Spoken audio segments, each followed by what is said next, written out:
We would especially like to welcome any guests, visitors who are here this morning, and ask if we might have any introductions today. I am Valerie Fletcher. I have a lot of people today. I have my mother, who's celebrating her 75th birthday. My stepmother, my sister, and my sister-in-law all visiting from Santa Cruz, California. Well, I have two people who are coming who are returning.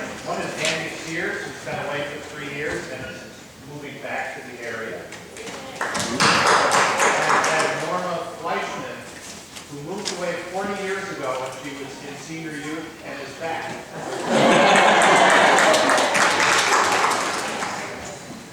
Any other hellos?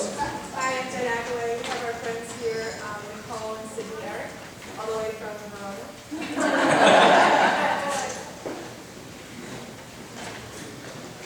And just a reminder, oh wait, well, no, missed one. Go right ahead. Go ahead. My daughter Trish is here today. She's from Rhode Island. Oh, wow.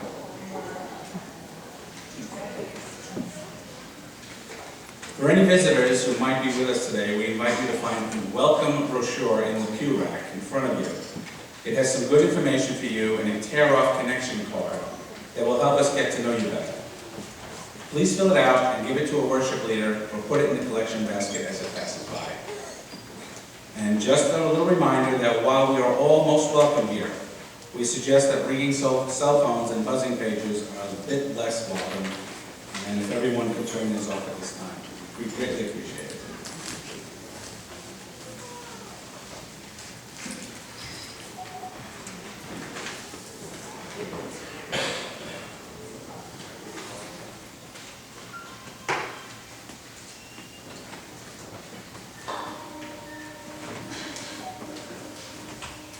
Good morning.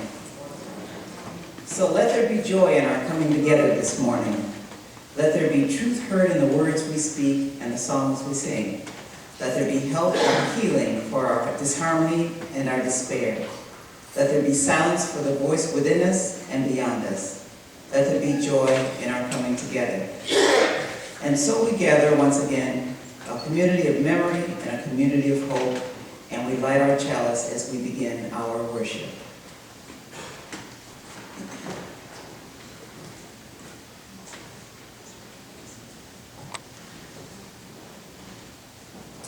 We light our chalice in support of our shared congregational life. Shining this light today are members from our green sanctuary. Let this chalice light the way to a congregation fully embodying our 7th UU principle of respect for the interdependent web of all existence, of which we are all a part. To that end, may we work and support each other to learn, to share, and to live in a way that balances environmental sustainability, spiritual fulfillment, and social justice for our personal, group, congregational, planetary, and universal benefit and survival. May we challenge and shift all assumptions and practices that stand in the way of doing that. I'd like to take this opportunity to invite you to join the Green Sanctuary Committee on Friday, November 22nd at 6:45 for a free screening of the film Bitter 70 in the Pearls Room.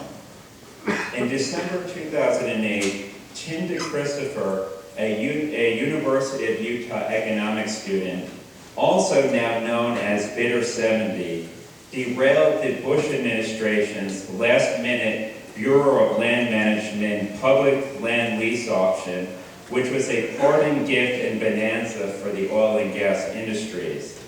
Tim made millions of dollars of winning bids for thousands of acres of pristine wilderness surrounding Utah's national parks, with no intention ever to pay or to drill.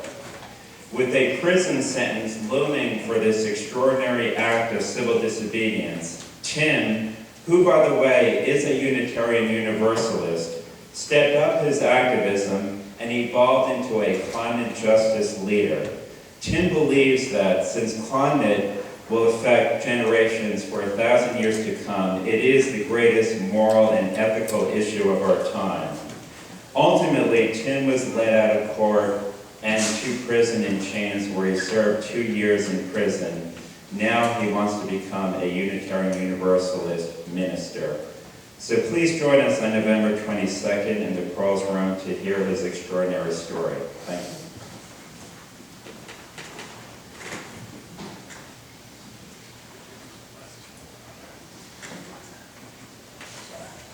Please join us in our unison affirmation. Let us open our eyes to see what is beautiful. Let us open our minds to learn what is true. Let us open our hearts to love one another.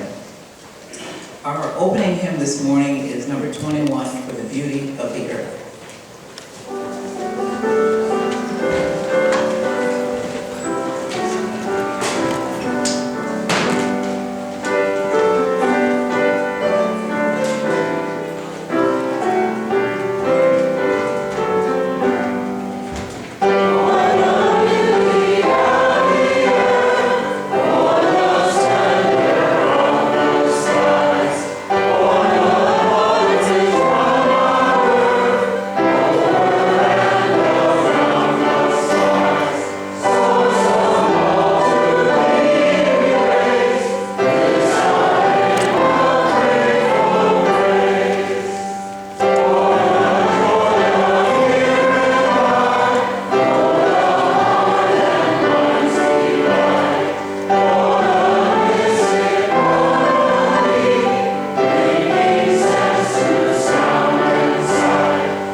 Our responsive reading is number 657.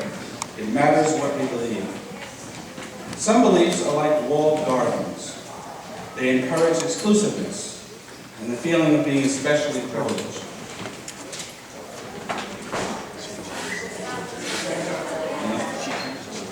Sorry. What number is it again? Well, I can switch to the one we had before if you like. 657. Okay, 657.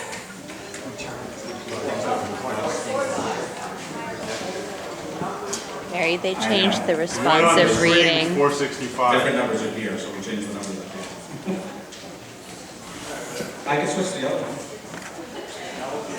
It's in here. All right. I'll try it again. Some beliefs are like walled gardens. They encourage exclusiveness and the feeling of being especially privileged.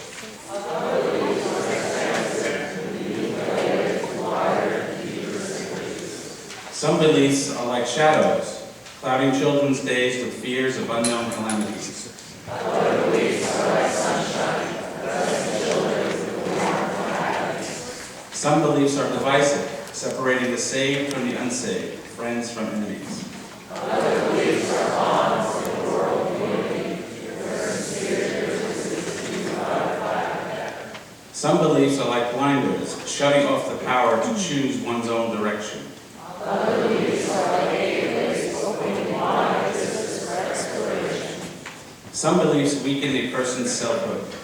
They blight the growth of resourcefulness. Other beliefs nurture self-confidence and enrich the feeling of personal worth. Some beliefs are rigid, like the body of death, impotent in a changing world. Other beliefs are pliable, like the young sapling ever in line with the upward thrust of life. This time we want to invite anyone who wants to share remembrances to make their way over here. See.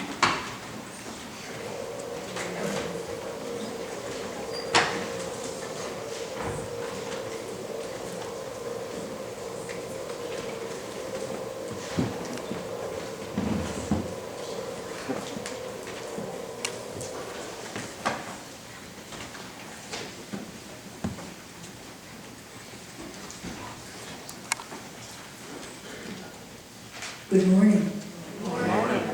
I would like to invite all of the children, if you would, to please come up and gather here for a very small story.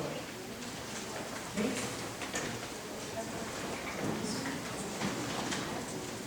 You can just sit right on the steps here. Thank you.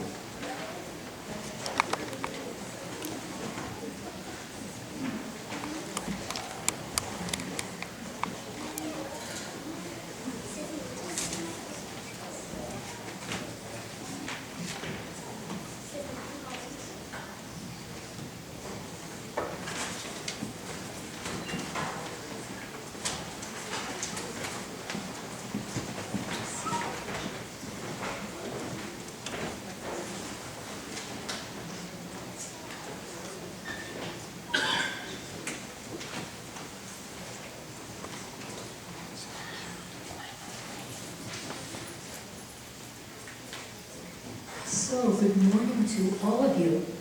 My name is Miriam, and I just wanted to share a little story with you this morning. We all just celebrated Halloween, and that's a reminder that the autumn time is coming, fall is coming. All the trees are changing their colors, the leaves are falling down, all the flowers in the garden start to lose their bright colors. All of a sudden, they seem to pull inside themselves and go to sleep. And it's a reminder that we too also have times in our lives like that. There are days we feel bright and fresh, and we know what we think, and we know what we want to do. And there are other times in our lives when we aren't quite so sure. And we pull back, and we take our energy and bring it inside ourselves to listen to our own deep voices and our own deep self. But I want to share something about those flowers and trees and seeds that's also going on. Because fall tells us we're getting ready for winter. When it becomes cold and quiet outside, and the garden goes to sleep. Sometimes we have gardens in our homes, in our backyard, our front yard, or in pots and containers, in our balconies or in our patios. And those flowers are telling us something very, very special. And that is a secret. That when things look like they're dying down, or going to sleep, or have died, they're really not. What they're doing is going inside and putting their hearts and souls into what's going to come next. They're putting their energy into the future. So when a flower starts to lose its color and its strong, vivid sense of being alive, and starts to pull back and go inside itself, it's really connecting with its memory of how to be who it is. It has to remember itself, just like you have to keep remembering yourself.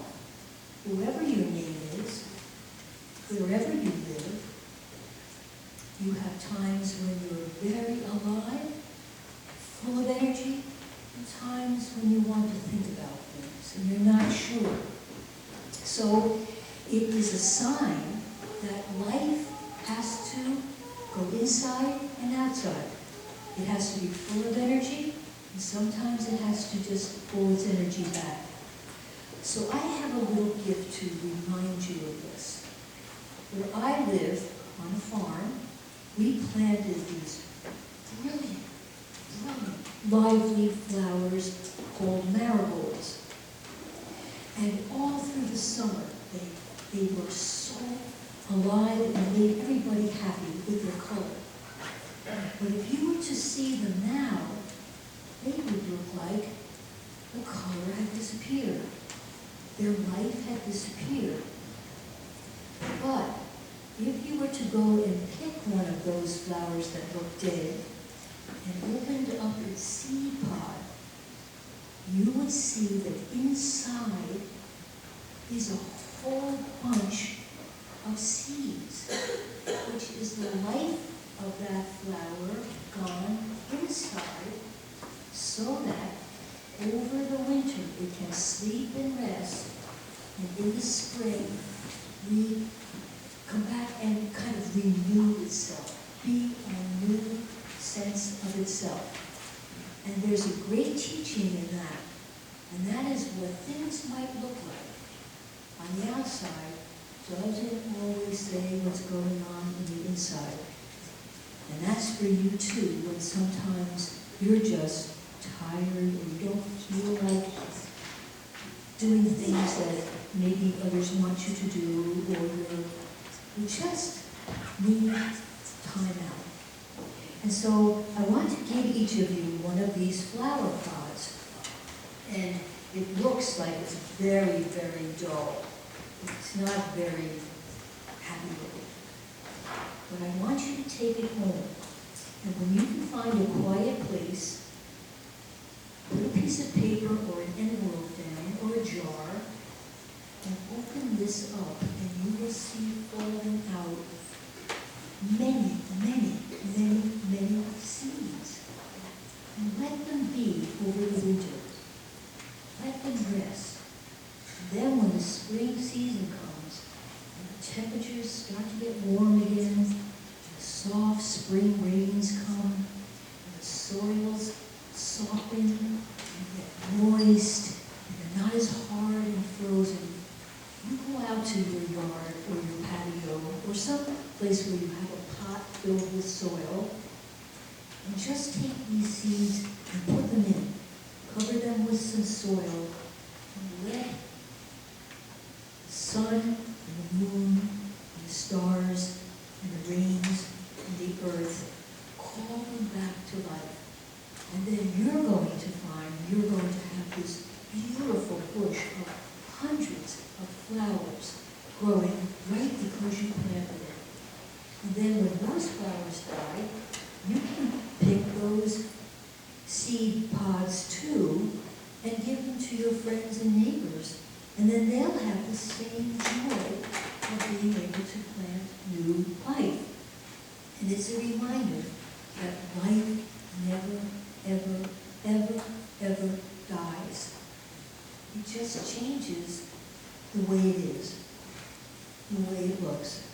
So I have one of these for each of you to take home, and I hope that you'll take good care of it over the winter, and then in the spring, I hope it will be a beautiful, beautiful new flower for you, and I hope you'll be able to share it with lots of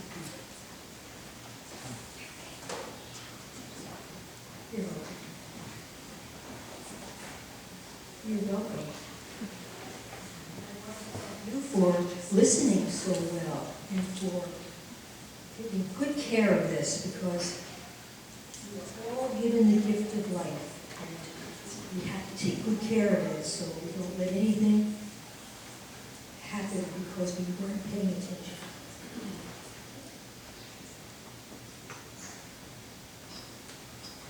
Okay, so I hope you have a very happy Thanksgiving, and take good care of those seeds. Oh, she's your sister. Okay. All right, and thank you for listening so well. And now you can go back with your families, and we'll have happy Thanksgiving.